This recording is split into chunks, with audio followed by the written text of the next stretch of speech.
So how are you guys today? Good? Very good, yeah, excited. Yeah. Had an enjoyable weekend so far? Yeah, it's been really good.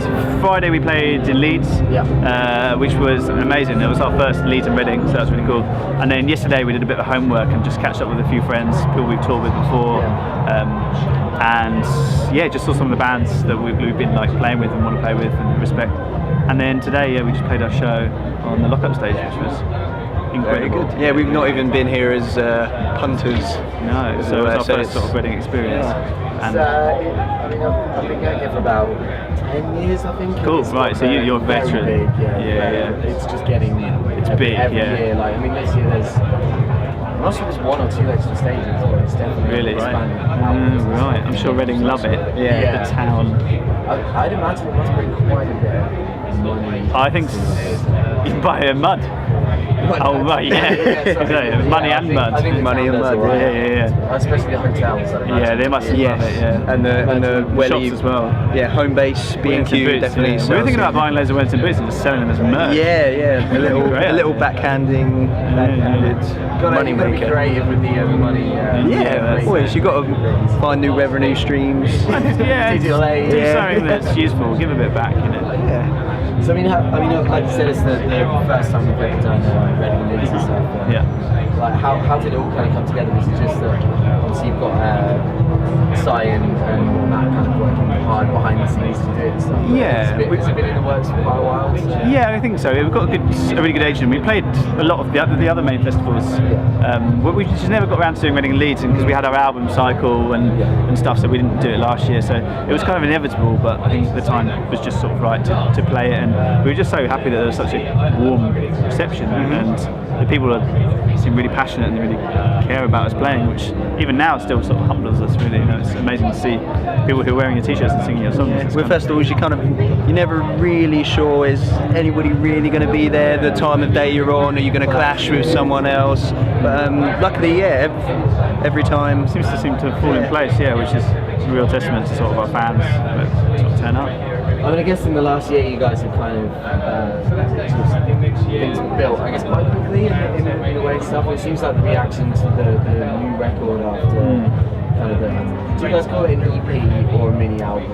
It's kind of both, We still call it a mini album. Have you found the reaction to the new songs is now kind of matching? Yeah, well, I think it was quite difficult because some people were expecting to perhaps be disappointed or they were a little worried it may be a change in direction, but I think naturally it was just more of an expansion of what we had before rather than taking it somewhere different. You know, we sort of kind of kept it going and made it more vast and sonically bigger, and our songwriting from playing that with festivals and the headline shows for like a couple of years, we sort of learned really from a live point of view how things felt to play mechanically and as musicians and friends. And the response you get as well, you learn what works, what doesn't, and so you kind of eventually start writing songs to cater for what works and what doesn't. Yeah, and not even in a contrived way, but like it's just understanding being better musicians and better performers. Like you kind of feel what feels good for you as a band and like what people as an audience really sort of enjoy, and you start to learn to hone your craft. And it's really been a natural process of sort of honing our craft,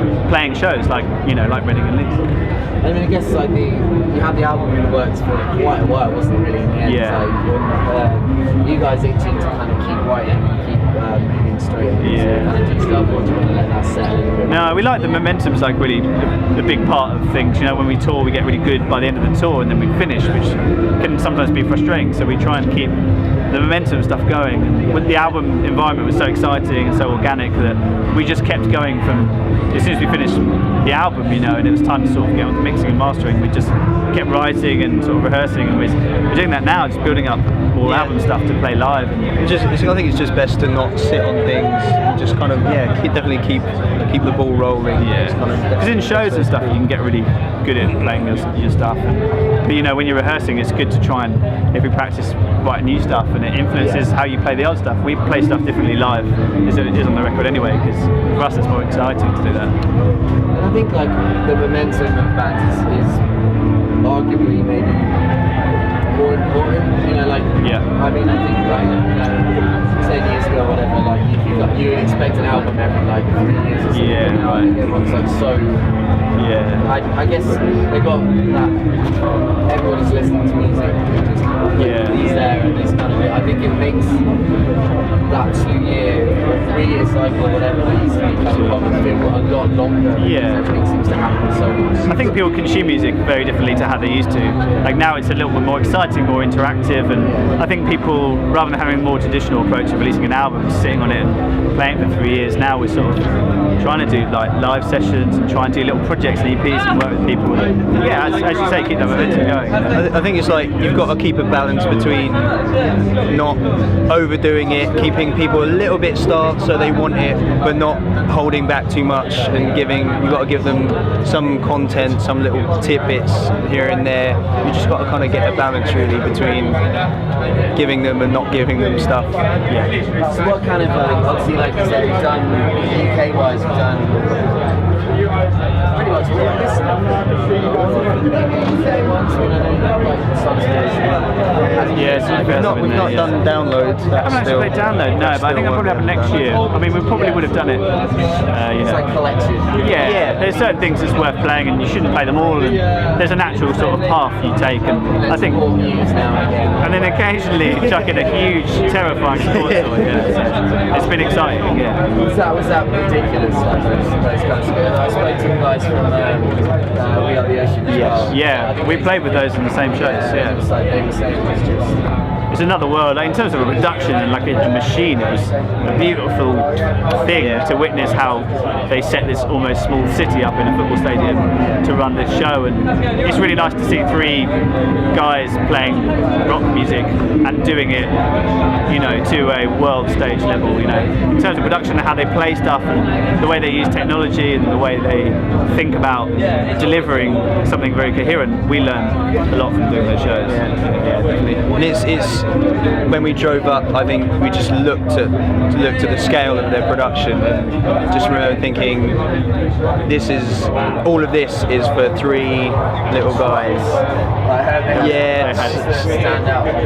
Sheer volume. A lot of stuff. Yes. Vehicles they had to bring. Yeah, that's it. High road. Loads of puns. Yes. Loads of everything. Intense, yeah. Just really a testament to their team as well. They were gracious and lovely, and like to us, they were really nice and supportive, which was really helpful because it was obviously quite a nerve-wracking thing for a small band from London to do. I think it's good they they really care about what they're doing. You know, like, it's good to see they're kind of supporting UK rock music, whereas other people might do more of a strategic booking. But you know, it's really nice for them to reach out and sort of put us on. So we're really grateful to them. Alright guys, thank you very much. Thank you. Cool. Thank you very much. Cheers, buddy.